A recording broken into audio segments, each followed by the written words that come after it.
आप सभी भक्त कांवड़ियों का हार्दिक अभिनंदन करता है और करता रहेगा। अमित जी की तरफ से बोलबाम की हार्दिक शुभकामना। हर हर महादेव। मंडल चौक घोरबंशी।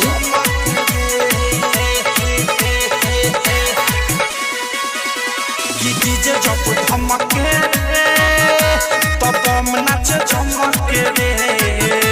कि डीजे जब धमके रे, कि डीजे जब धमके तब हम नाचे झमके रे।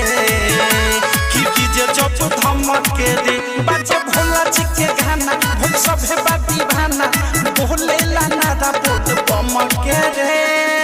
अमित जी की तरफ से बोलबाम की हार्दिक शुभकामना। आप उनका मजाक गिरा हो गया, बीच में गाना नहीं बंद करने का, समझा क्या? गाना चालू कर भाई, गाना चालू कर जल्दी भाई, भोले बाबा का गाना जल्दी चालू कर भाई। अमित जी की तरफ से बोलबाम की हार्दिक शुभकामना। जनरेटर यार ले लिया था हम, सॉरी इसके लिए। अभी हम तेल रख के जनरेटर चालू कर। अमित जी की तरफ से बोलबाम की हार्दिक शुभकामना।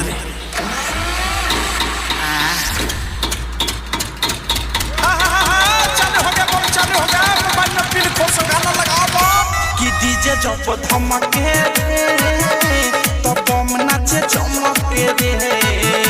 कि डीजे जब धमके रे। हर हर हर हर महादेव बोलबाम अमित बाम। आप सभी भक्त कांवड़ियों का हार्दिक अभिनंदन करता है और करता रहेगा।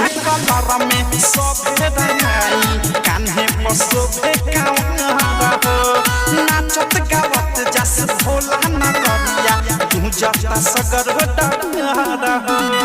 अमित जी की तरफ से बोलबाम की हार्दिक शुभकामना। गेरुआ कलर में शोभे रंगाई, कान्हे पर शोभे कांवड़ा हो।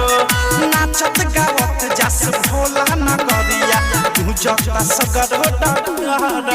माथे बांधी के पगरिया, जो झड़ी के गगरिया, भुला के सभे अपन गमके रे। कि डीजे जब धमके तब हम नाचे झमके रे। कि डीजे जब धमके रे। हर हर हर हर महादेव बोलबाम अमित बाम। हर हर महादेव। मंडल चौक घोरबंशी। के नशा में सोभे नसाई, रोला कतावे मोह हो। भोला के भगती मन से चढ़ल बा, बम लोग के रोमे रोम हो। अमित जी की तरफ से बोलबाम की हार्दिक शुभकामना। गाजा के नशा में सोभे नसाई, रोला कतावे मोह हो। भोला के भगती मन से चढ़ल बा, बम लोग के रोमे रोम हो। राइटर के विशाल अनुराग जाता ये हो साल, प्रेमी औधस बात साह खूबे चमके। आप सभी भक्त कांवड़ियों का हार्दिक अभिनंदन करता है और करता रहेगा। मंडल चौक घोरबंशी। कि डीजे जब धमके तब हम नाचे झमके रे। कि डीजे जब धमके रे, कि डीजे जब धमके तब हम नाचे झमके रे। कि डीजे जब धमके रे, बाजे भोला जी के गाना, भोल सभे बाती भाना, बोले ला नारा बोल बमके रे। हर हर हर हर महादेव बोलबाम अमित बाम। अमित जी की तरफ से बोलबाम की हार्दिक शुभकामना।